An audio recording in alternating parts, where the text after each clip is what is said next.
नमस्कार मंडळी. आज आपण आलो आहोत अहिल्यानगरमधील दैठणे गुंजाळ गावात. हे आहे खंडोबाचं मंदिर.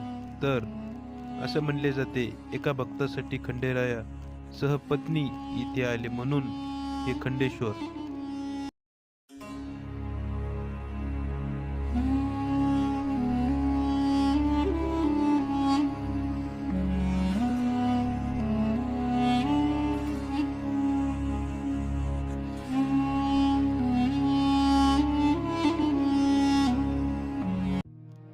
ही खंडेश्वरांची मूर्ती आणि गणपतीची इथे एक सुंदर आणि खूप मोठी अशी मूर्ती आहे. आणि एक शेजारी दत्तांची एक मूर्ती आहे.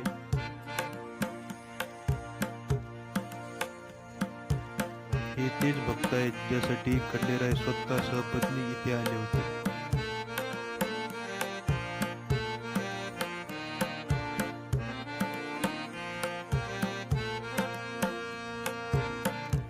तर मित्रांनो, कसा वाटला तुम्हाला हा व्हिडिओ नक्की सांगा आणि आपल्या चॅनलला सबस्क्राईब करा.